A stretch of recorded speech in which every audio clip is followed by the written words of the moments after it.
Bonjour à tous, bienvenue dans cette nouvelle vidéo où je vais parler d'un comics très récent qui vient de sortir. C'est Devil's Reign, le tome 1. Donc si vous suivez un peu la chaîne, vous savez que je suis très fan de Daredevil et donc j'attendais ce crossover avec beaucoup d'impatience. Je l'ai lu rapidement du coup pour faire cette vidéo. Je vais vous donner mon avis et on va revenir un peu sur ce qui s'est passé avant sur le run de Daredevil. Et bah voilà, je vais vous donner mon avis aussi sur du coup cette édition-là. Et voilà, tout simplement.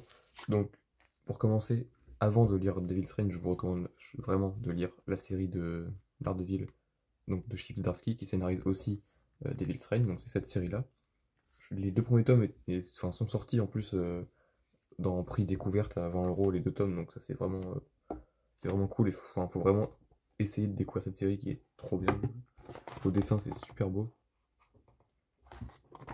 Pour resituer un peu du coup cette histoire, si vous avez jamais rien lu en Daredevil, vous pouvez commencer par ça, même si bon, il y a quelques éléments de la continuité qui reviennent, mais bon, il l'explique et ça va vous donner envie de découvrir ce qui s'est passé avant. Donc je pense que c'est cool de se lancer là-dedans.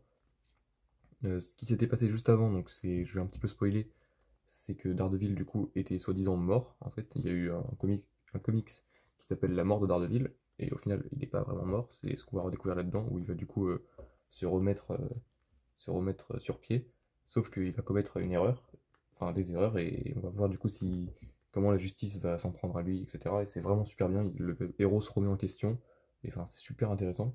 Donc ça c'est le tome 1. Le tome 2, du coup, donc c'est plus Marco Kikete au dessin, pour ce tome-là en tout cas, donc c'est un peu moins beau, mais bon, c'est quand même sympa, je trouve. Ce qui est bien aussi dans ce run, c'est qu'on voit autant Matt Murdock que Daredevil. Enfin, Matt Murdock a du temps, et puis il y a des chapitres où c'est plus Daredevil, et donc ça c'est cool. Et on voit aussi surtout beaucoup Wilson Fisk, donc c'est vraiment super cool. C'est lui le maire de New York actuellement, du coup, dans l'univers. Et bah, évidemment, ça cause des problèmes. On voit aussi souvent Spider-Man qui intervient, et il y a des très bons dialogues entre Daredevil et Spider-Man, qui sont vraiment super intéressants. Donc là, il y a Marco Keketo qui revient, donc c'est super beau. Donc vous voyez, il a le costume, un costume qui ressemble un peu à celui de la série, donc plutôt sympa. Je vous montre encore un peu les dessins, donc on va avoir le retour du personnage d'Electra aussi. C'est pas un spoil, de toute façon, allez sur les couvertures des tomes d'après. Hop, le tome 4. C'est vraiment une super série, je vous recommande. Si vous avez envie de vous lancer dans du Daredevil, c'est peut-être la meilleure série Daredevil. Après, moi j'ai adoré aussi ce qu'a fait Frank Miller, ce qu'a fait Bendis, mais bon, j'avoue que c'est un très bon travail quand même celui-là. Le tome 5, alors la couverture, celle-là, je la trouve super belle. Qui est d'ailleurs un peu plus gros ce tome. Voilà. Franchement, au dessin, c'est toujours très beau, hein. On revient aussi du coup pas mal sur. Vous voyez, comme je vous ai dit avec Spider-Man, on a des planches super belles. On revient sur le fait que, du coup, donc, dans le passé, l'identité de Daredevil a été révélée, et elle a été effacée, entre guillemets, et donc du coup, on revient aussi un peu là-dessus, parce que je trouve ça intéressant. Donc le tome 6, vous voyez, la couverture, du coup, avec Elektra. Donc là-dedans, on a les épisodes qui sont en lien avec Killing Black, et je trouve que, du coup, des fois, lorsque les événements sont un peu obligatoirement reliés à toutes les séries, c'est un peu nul. Là, je trouve qu'il s'en sort pas trop mal. Killing Black, ça rentre pas trop mal dans l'histoire.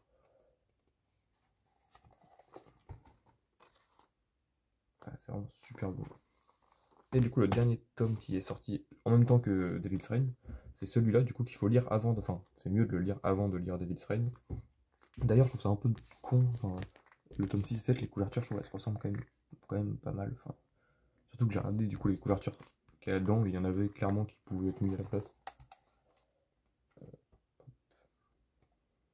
Par exemple, j'ai trouvé une couverture que je trouvais très belle, genre celle-là, et j'ai pu très bien mettre cette couverture-là que je trouve magnifique. Là-dedans, on va voir le retour du personnage de Bullseye aussi, qui est très important dans l'univers d'Ardeville. Il y a aussi, on voit pas mal de personnages de l'univers Marvel qui interviennent, genre Iron Man, Captain America. Enfin, c'est vraiment, Chip Zdarsky arrive à bien mettre tout en lien et c'est vraiment cool. Je vais décaler ça par contre. Voilà. Donc du coup, je vais vous parler de ça, Devil's Reign, si vous êtes venu là pour ça. Donc oui, je vous disais, donc vous êtes venus pour voir mon avis sur Devil's Reign. Donc tout d'abord l'édition, c'est la même édition qu'il y a eu pour Empire, pour Killing Black, pour Heroes Reborn que j'ai pas acheté. Et alors autant pour Killing Black j'avais détesté ce format parce que il y avait que les épisodes de Killing Black qui étaient intéressants et des fois on avait un épisode par tome et enfin moi en tout cas je trouvais que les tie-in n'étaient vraiment pas intéressants. Là j'ai vu que, bon, avant de l'acheter j'ai vu qu'il y avait 3 épisodes de Devil's Reign quand même, donc c'est la moitié de l'histoire, je crois que l'histoire fait 6 numéros. J'ai vu aussi qu'on allait avoir que 3, enfin vous voyez c'est marqué 1 sur 3, donc je me dis qu'il va pas y avoir trop de tie-in inutiles. Alors, comme épisode là-dedans, on a du coup les 3 premiers épisodes de Devil's Reign. On a Superior Fort 1, donc ça c'est un épisode avec Dr Octopus. C'est peut-être celui que j'ai trouvé le moins intéressant, enfin j'attends de voir en fait où est-ce que ça va nous mener, parce que du coup c'est une mini-série. Il y a Devil's Reign Villain for Here, en anglais, voilà mon accent. Donc ça c'est, bon l'épisode n'est pas super important non plus, mais il est cool. Il y a Daredevil Woman Without Fear, donc ça c'est sur Elektra, et c'est scénarisé par Chip Zdarsky aussi je crois, si je dis pas de bêtises. Ouais, c'est scénarisé par Chip Zdarsky, donc ça c'est cool aussi. Et on a aussi un Devil's Reign X-Men, donc là c'est les X-Men du coup de Jonathan Hickman, que je trouvais aussi intéressant, l'épisode était cool. Je suis désolé, il y a la pluie qui tombe, je sais pas si on va bien m'entendre. Mais donc voilà, au dessin, en tout cas les épisodes de Devil's Reign sont dessinés par Chip Zdarsky encore. Par Chip Zdarsky, en tout cas par Marco Checchetto. C'est super beau. Vous voyez, hop. Alors là vraiment, j'ai vraiment adoré les épisodes de Devil's Reign du crossover en lui-même. Les tie-in étaient plutôt intéressants, mais j'attends vraiment d'avoir la suite. Et ce qui est cool, c'est qu'on a vraiment tous les personnages urbains de Marvel qui interviennent. On voit Moon Knight, on voit du coup Spider-Man. Donc là, c'est pas Peter Parker, c'est Ben Reilly. On voit Captain America, il y a Iron Man aussi, il y a Luke Cage, Jessica Jones. Donc il y a forcément Wilson Fisk, parce que c'est un petit peu lui qui pète un câble. Mais regardez, c'est super beau. Franchement. Donc ce qui est cool, c'est qu'on ne voit pas énormément Daredevil, je trouve. Du coup, peut-être que si vous voulez juste lire ça sans avoir lu la série avant, vous pouvez, même si vraiment je trouve que ce serait une erreur parce que la série est géniale. Je vous montre. Donc j'attends vraiment de lire la suite. Je suis content qu'il n'y ait que 3 tomes. Parce que du coup, je pense que je les garderai. Ceux-là, je vais pas les racheter si ça sort encore en deluxe ou quelque chose comme ça. Parce que Killing Black, je sais que moi, les 4 comme ça de Killing Black, je vais les vendre. Et je vais racheter le 100% avec que les épisodes de Killing Black. Parce que vraiment, les tie-in, ils m'avaient saoulé. Mais voilà, franchement, je vous le recommande, Devil's Reign. C'est trop bien. Moi, j'ai vraiment adoré. C'est vraiment le comic que j'attendais dans les sorties qui arrivent là. Et je vais me jeter sur le tome 2 dès qu'il va sortir. Il sort quand? 5 octobre apparemment. Donc après, bon, souvent c'est décalé. Mais voilà. C'était une petite vidéo pour vous donner mon avis là-dessus. J'espère que ça vous aura intéressé. Et moi, je vous dis à la prochaine.